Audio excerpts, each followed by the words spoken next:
pagi, yang terhormat dosen penguji uji kinerja PPG dalam jabatan kategori 2 tahun 2022. Perkenalkan, saya Nelly Situmorang SPD. Saya guru mata pelajaran ekonomi di SMA Negeri 1 Silima Pungga-Pungga, Kecamatan Silima Pungga-Pungga, Kabupaten Dairi, Provinsi Sumatera Utara. Sekaligus mahasiswa PPG dalam jabatan kategori 2 di LPTK Universitas Negeri Medan. Pada kesempatan hari ini, Rabu 14 Desember 2022, saya akan melaksanakan kegiatan praktik pembelajaran untuk memenuhi ujian kinerja PPG tahun 2022 kelas 10 SMA Negeri 1 Silima Pungga-Pungga dengan materi alat pembayaran. Untuk lebih jelasnya, berikut video pembelajaran saya. Mohon masukan dan sarannya agar kedepannya kegiatan pembelajaran saya lebih baik lagi. Terima kasih.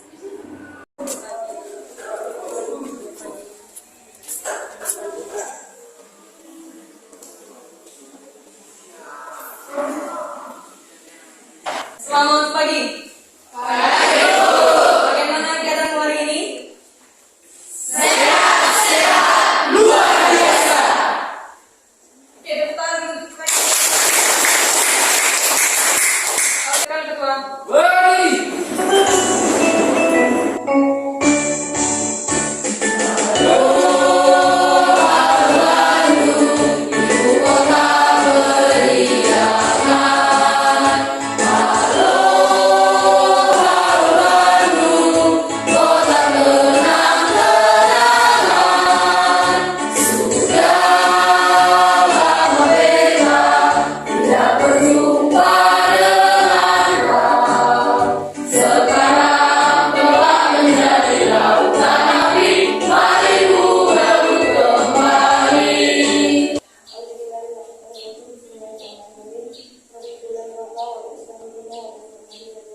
Amin.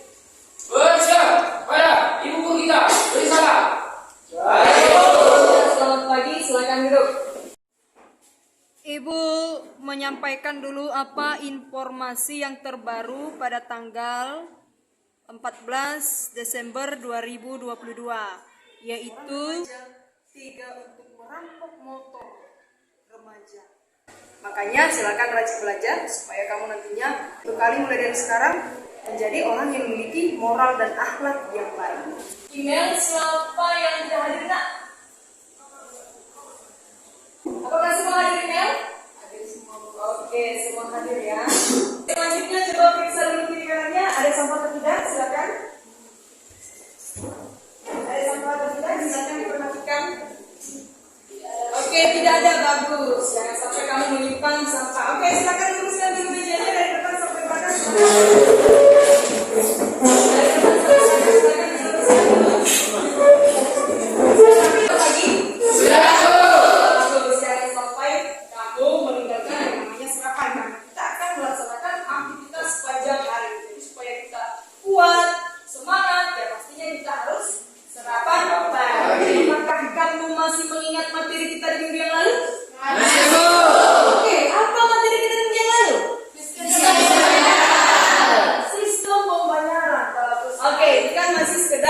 Judul.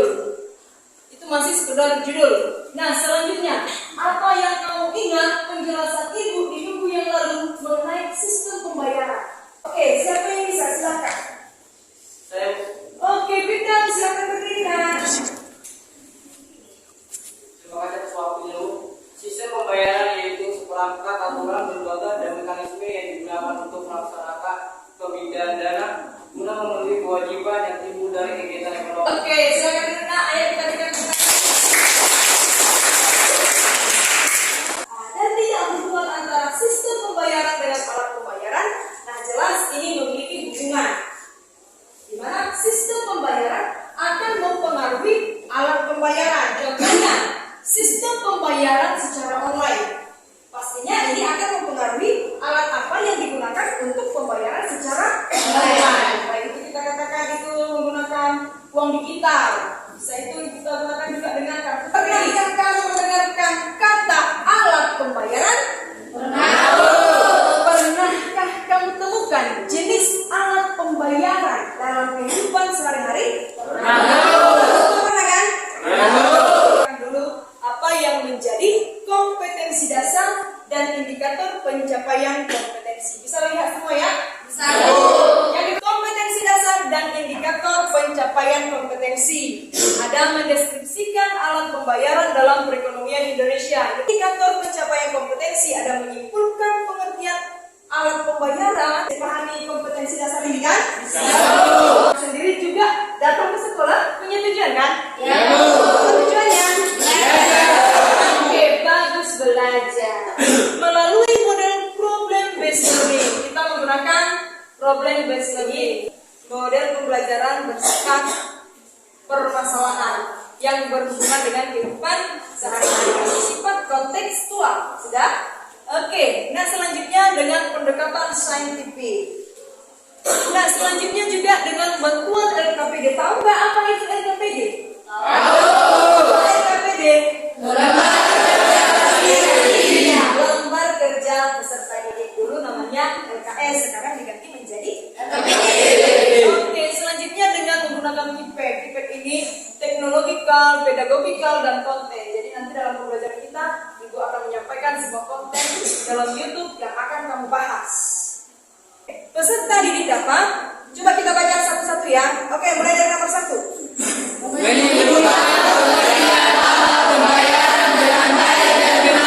Jadi ini harus kita capai dalam pembelajaran kita. Yang bisa menyebutkan dulu apa manfaat mempelajari materi alat pembayaran, silahkan. Supaya kita tahu alat pembayaran yang sah di Indonesia. Oke, bagus sekali. Silakan duduk dari bagus.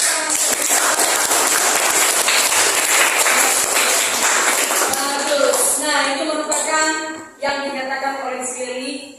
Manfaatnya supaya kita ketahui apa saja alat pembayaran yang kita gunakan di Indonesia yang sah.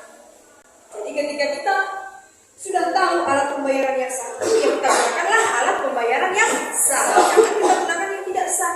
Karena apabila kita menggunakan alat pembayaran yang tidak sah, kita akan menggunakan sanksi. Jadi, ayolah kita pelajari materi ini dengan baik, dengan bagus, dengan serius, supaya kita memahami alat pembayaran yang kita gunakan di negara kita, Indonesia. Aku akan menyampaikan langkah-langkah pembelajaran. Nah, langkah-langkah pembelajaran bisa dilihatnya di depan ya. Oke, langkah-langkah pembelajaran. Ada orientasi pada masalah melalui video YouTube. Tahu YouTube ya? Tahu. Sering nonton YouTube ya? Tapi yang kita tonton nanti bukan TikTok ya?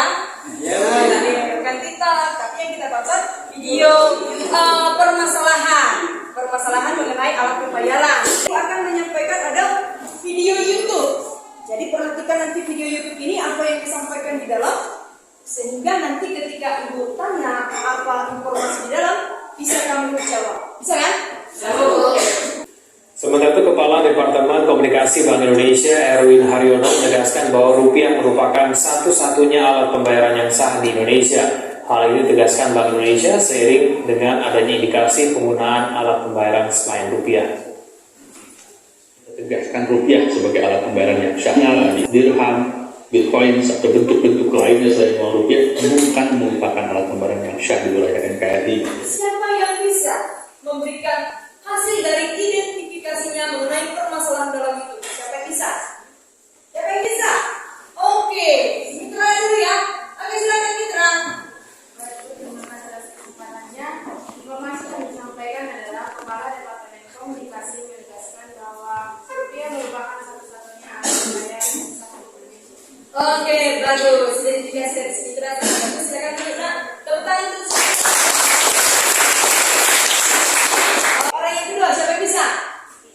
Oke, Citia dulu yang cuci tangan ya. Oke, Citia. Terima kasih atas waktu Ibu. Berdasarkan pasal 23B Undang-Undang Dasar 1945 dan Undang-Undang Mata Uang Rupiah adalah satu-satunya alat pembayaran yang sah di negara kesatuan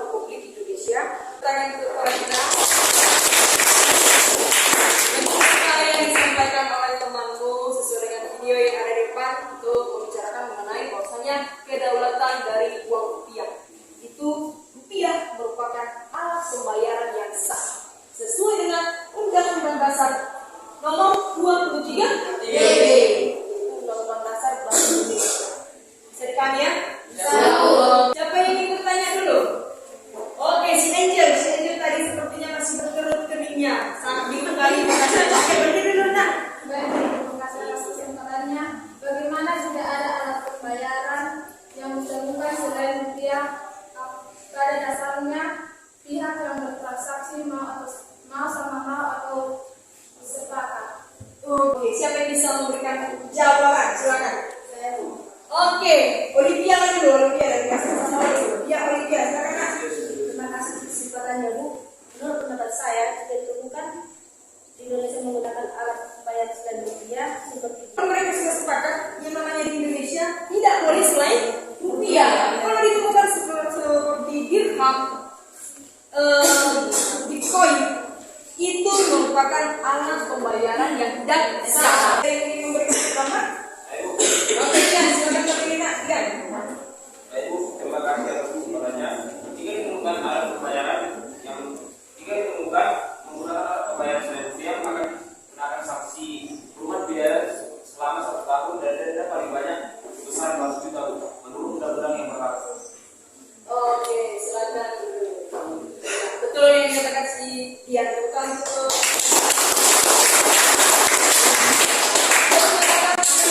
Sanksi maksimal 5 tahun dan uang sebesar berapa tadi Dian? 200 juta. Siapa yang mau? Tidak ada? Ada? Jangan ya. Makanya kita belajar sekarang ya kan? Supaya tidak terjadi yang namanya seperti itu kan. Apalagi pemalsuan uang. Makanya belajar dari sekarang. Jangan kamu itu mendapatkan keuntungan dengan secepat mungkin atau supaya cepat kaya menciptakan uang palsu. Tapi terakhirnya ujung-ujungnya adalah penjara, ya kan? Untuk lebih memahamkan kamu mengenai materi kita ini, silakan dulu baca-baca bukunya. Silakan baca dulu bukunya, silakan. Ya. Nah, ini namanya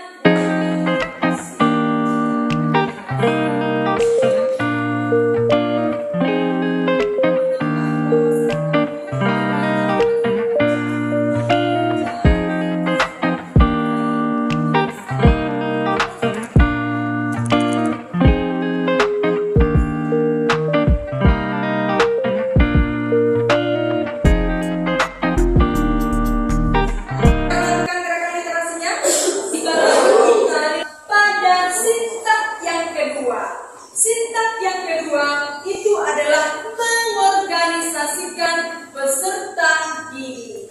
Oke, kita akan membentuk yang namanya kelompok. Ini sudah ada Ibu bagi. Perhatikan dulu sebelum kamu menjumpai kelompokmu, perhatikan dulu siapa nama-nama anggota dari kelompokmu. Bisa dilihat di depan ya? Oke, ada kelompok 1, kelompok 2, kelompok 3, kelompok 4, kelompok 5, dan kelompok 6. Mau bergabung kepada kelompoknya? Oke, mana kelompok 1? Kamu.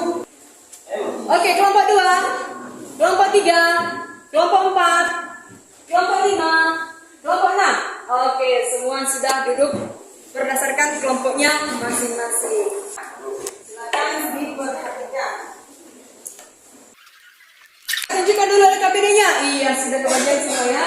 Oke. Nah, cermatilah soal kasus nomor 1 untuk dikerjakan kelompok 1 dan 2, kasus 2 dikerjakan kelompok 3 dan 4, dan kasus 3 dikerjakan oleh kelompok 5. Yang kedua, salah satu profil pelajar Pancasila adalah gotong royong. Iya, gotong royong itu salah satu bagian gotong royong adalah kolaborasi. Jadi silakan yang paham memahamkan yang kurang paham, dan yang kurang paham mau belajar kepada yang lebih paham. Bisa ya? Oke. Nah, kelima masih dituangkan dalam LKPD.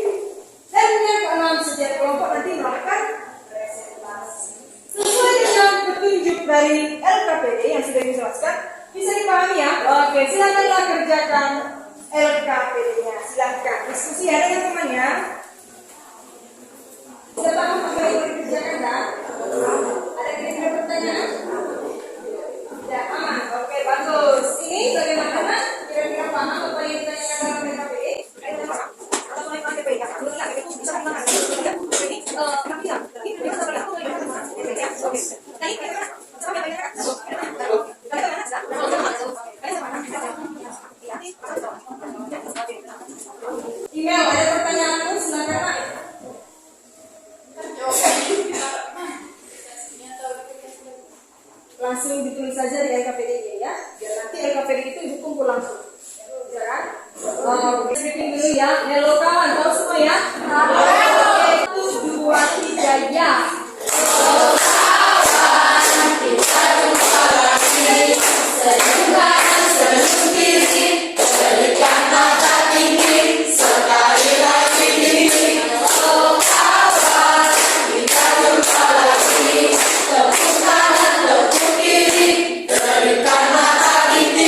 penyaji Dian Mengga dan notulen sebagai Dinda Bersuara, dan anggota Firdaus Lubis dan Fitra Mute.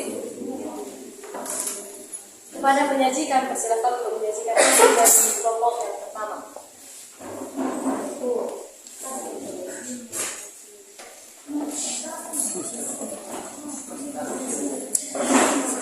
Terima kasih saya kepada moderator atas kesempatannya. Saya akan menyajikan hasil dari kelompok kami.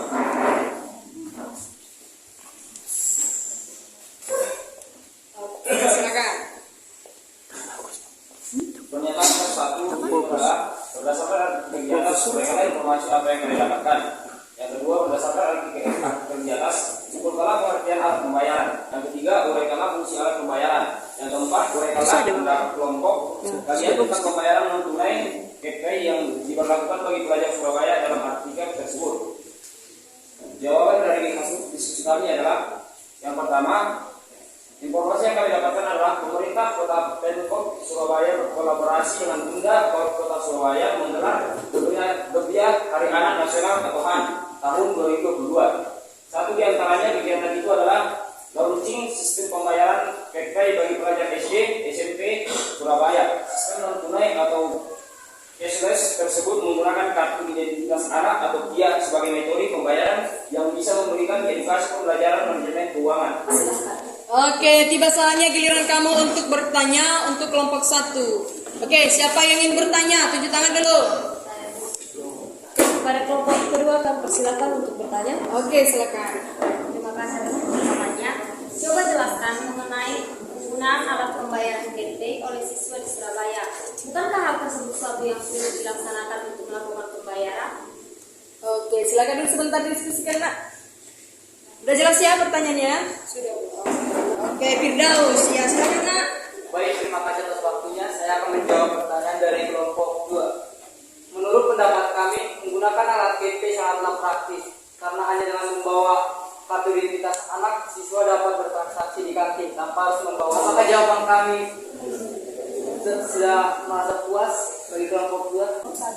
Kira-kira apa manfaat yang dirasakan dengan alat pembayaran GPay? Oke, manfaat yang dirasakan dengan menggunakan alat GPay. Terima kasih atas pertanyaan dari kelompok 2. Kami akan mendiskusikan pertanyaan dari kelompok 2. Oke, kira-kira sudah bisa dijawab? Oke, silakan aja langsung biar cepat kita. Terima kasih atas kesempatannya. Kami akan menjawab pertanyaan dari kelompok 2. Manfaat yang dirasakan dengan alat pembayaran GPay banyak sekali seperti 1. Praktis, 2. Dapat memanajemen keuangan siswa, 3. Orang tua dapat memantau jajanan siswa apakah sehat atau tidak, 4. Juga menghindari pemborosan uang. Oke. Terima kasih jawaban kami sudah diterima oleh kelompok 2. Terima kasih kami telah masuk ke seluruh jawaban. Notulen akan membacakan hasil atau kesimpulan dari kasus yang pertama. Oke, silakan. Baik, terima kasih. Saya akan membacakan kesimpulan yang kami dapat dari hasil LKPD yang sudah kami kerjakan. Kesimpulannya adalah penggunaan alat GPay sangat praktis karena hanya dengan membawa kartu identitas anak, siswa dapat berinteraksi di kantin, tidak perlu membawa uang. Dan dari saya notulen, saya kembalikan kepada moderator. Demikian kesimpulan dari kasus yang pertama. Demikian hasil dari presentasi kelompok kami. Jika ada kesalahan, mohon dimaafkan. Oke, tepuk tangan. Perkenalkan. Di sini saya Citya Gultom sebagai moderator dan Mariana sebagai notulen, Nia sebagai anggota, Supratman anggota, Natal juga anggota, Mas Tini sebagai penyaji. Saya silakan untuk Mas Tini.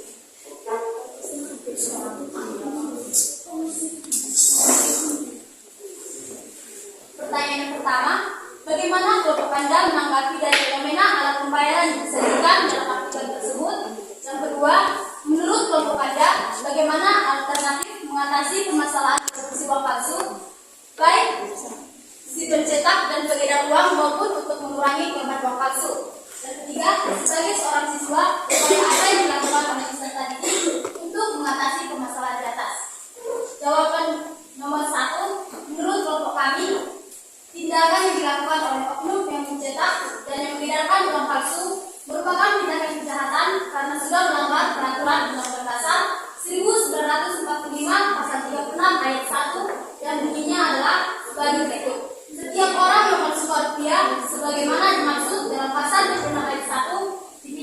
dipidana dengan pidana penjara paling lama 10 tahun dan pidana denda paling banyak 10 miliar rupiah.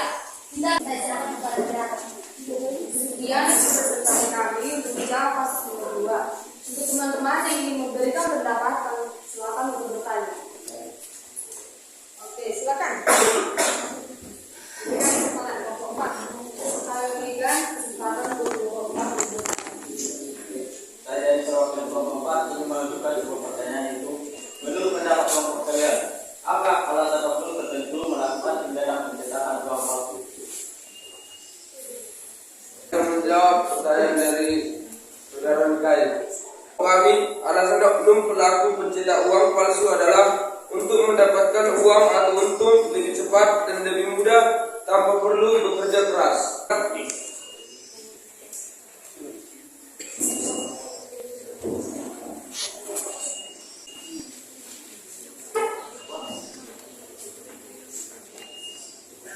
Menjawab pertanyaan dari kelompok 4, sanksi yang akan diberikan adalah pasal 26 ayat 1. Setiap orang yang memasukkan uang akan dipidana dengan pidana penjara 10 tahun dan denda paling banyak 10 miliar. Apakah kelompok pada menerima pertanyaan dan menjawab Bacakan hasil kesimpulan kelompok kami, yaitu bahwasanya uang Indonesia adalah rupiah. Apabila ada uang palsu di Indonesia, maka akan diberikan sanksi seperti yang tertulis dalam peraturan Undang-Undang 1996 Pasal 36 ayat 1 yang bunyinya setiap orang yang memalsu rupiah. Terima kasih atas pertanyaannya. Demikianlah presentasi kami ucapkan terima kasih. Oke, tepuk tangan untuk kelompok 3. Oke, selanjutnya kita akan berikan kesempatan kelompok yang terakhir, kelompok 5. Silakan. Terima kasih atas waktu yang diberikan kepada kelompok kami. Kami dari kelompok 5, anggota saya sendiri, meningkatkan pertumbuhan ekonomi di Indonesia. Jawaban kelompok 5. 1. Berdasarkan hasil di atas, informasi yang kami dapatkan adalah pandemi COVID-19 telah mengubah perilaku masyarakat dalam pemenuhan kebutuhannya dari pasar tradisional dan beralih ke pasar online. Kelompok 6 kami persilakan untuk bertanya. Kami dari kelompok 6, kelompok kalian tadi sudah berbahas mengenai uang digital. Coba berikan contoh apa saja alat pembayaran digital. Kami akan menjawab pertanyaan dari kelompok 6, yaitu contoh alat pembayaran. Contoh alat pembayaran digital seperti berbasis kartu, internet banking, kartu debit, kartu kredit. Dari kelompok kami sudah dapat diterima oleh kelompok 6. Hasil pemaparan kami atau hasil diskusi kami serahkan kepada Natule. Kesimpulan yang kami dapat dari presentasi kelompok 5, yaitu menurut kelompok kami, dengan menggunakan uang digital sangat berguna. Asal digital itu tetap dijaga sebagai pengaman alat pembayaran non tunai, seperti menghindari pemindahan tangan, PIN bersifat pribadi, dan istilah elektronik dengan dana secukupnya. Oke, silakan tutup, Nak. Terima kasih atas kesempatan yang diberikan. Kami dari kelompok 5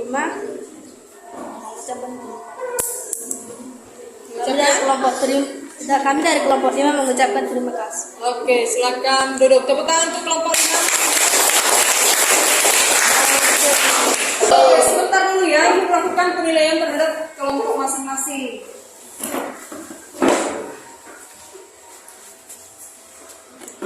Oke, 3 kelompok sudah maju. Yang selanjutnya kita lanjutkan untuk minggu depan. Ibu akan memberikan penilaian. Kelompok 1 tadi pemaparannya sudah bagus ya, sudah bagus. Moderatornya juga menjalankan kegiatannya dengan bagus, tugasnya dengan bagus. Namun tidak semua kelompok aktif, itu menjadi kelemahannya.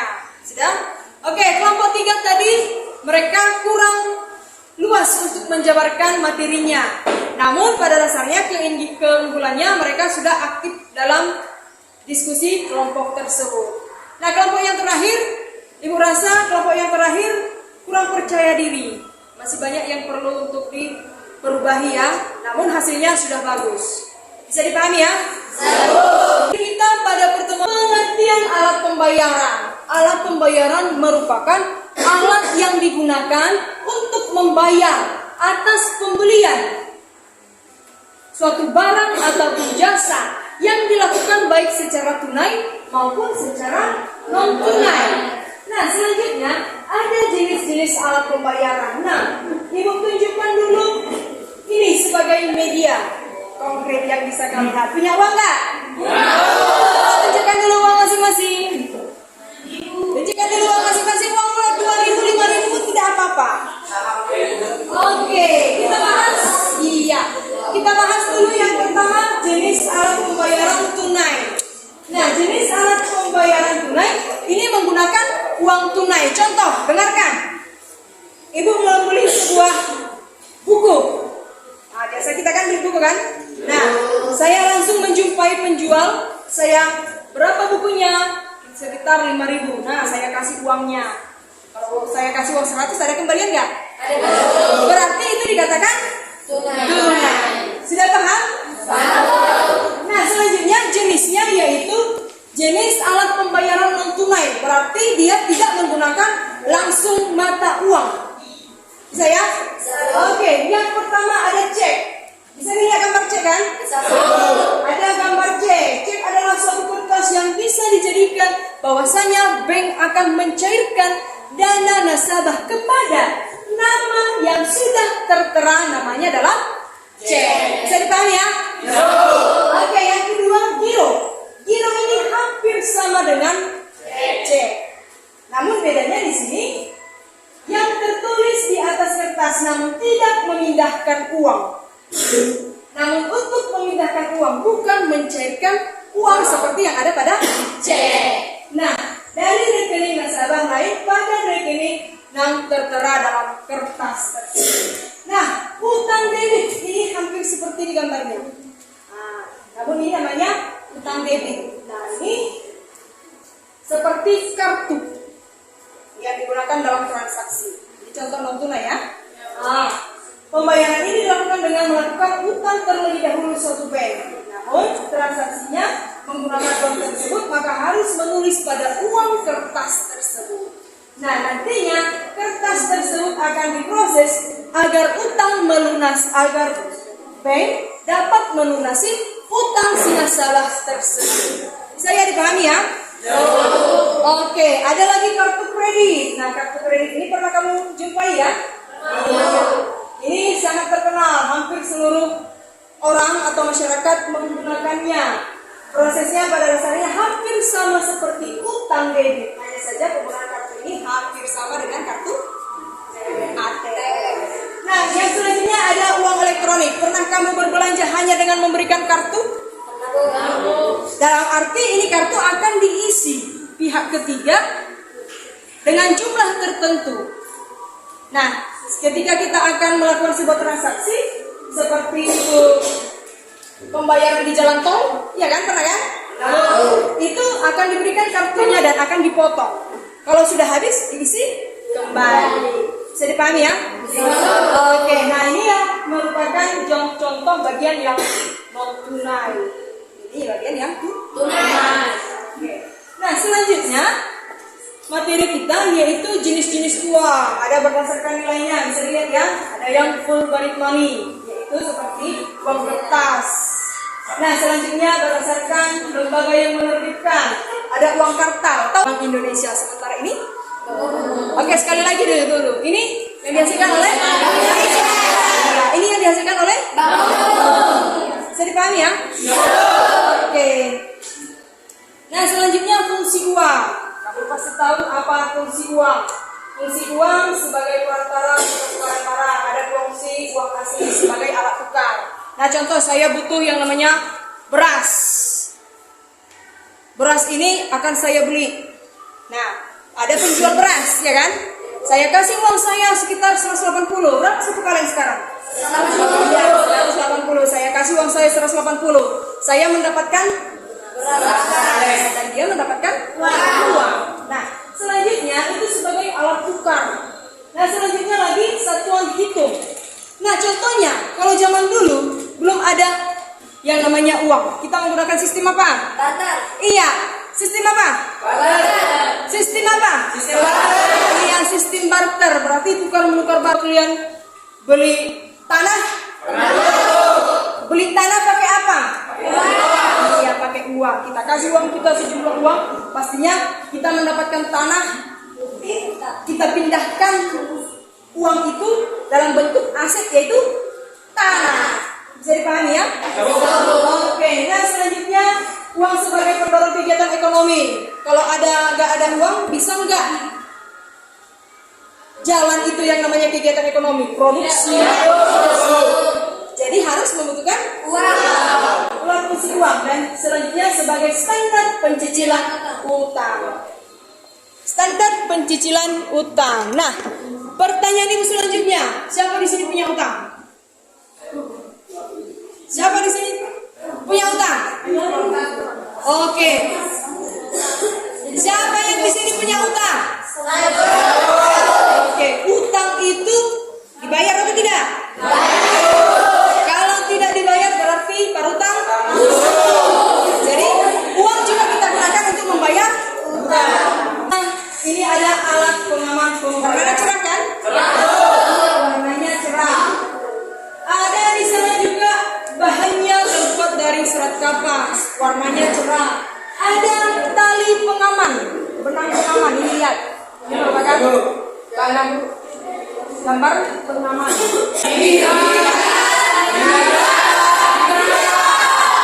Oke.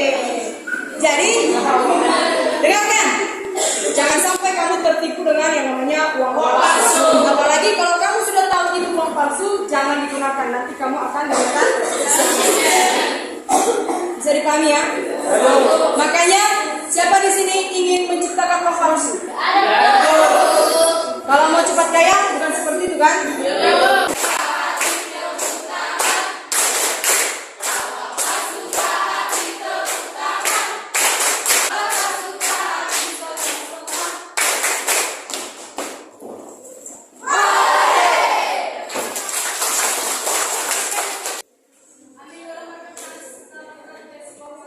Ibu membagikan soal melalui PowerPoint. Itu ada tes formatif. Silakan dijawab. Tidak ada yang bertanya. Di sini kamu dilatih kemandirianmu. Itu dari profil pelajar Pancasila yang adalah mandiri. Oke, silakan dikerjakan.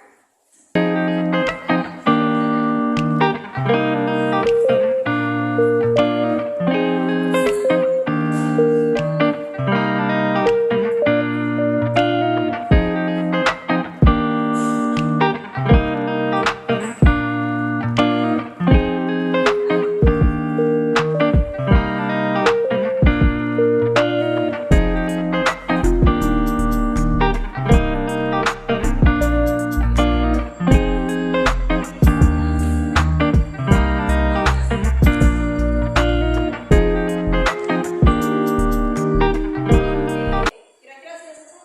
Sudah. Oke, sudah selesai? Sudah. Oke, nah selanjutnya Ibu informasikan juga ulangi materi kita untuk minggu ini depan adalah lembaga jasa keuangan dalam perekonomian Indonesia. Bisa dipahami ya? Oke, mana pembelajaran kita kali ini? Siapa yang bisa? Silakan berikan referensi. Oke, Jessica, silakan Rina. Terima kasih Bu atas jawabannya. Kali ini Bu, saya akan memberikan pendapat untuk kegiatan redaksi kita hari ini Bu, yaitu menurut kami lebih menyenangkan Bu, karena proses yang Ibu berikan lebih lagi kontekstual dan dapat kami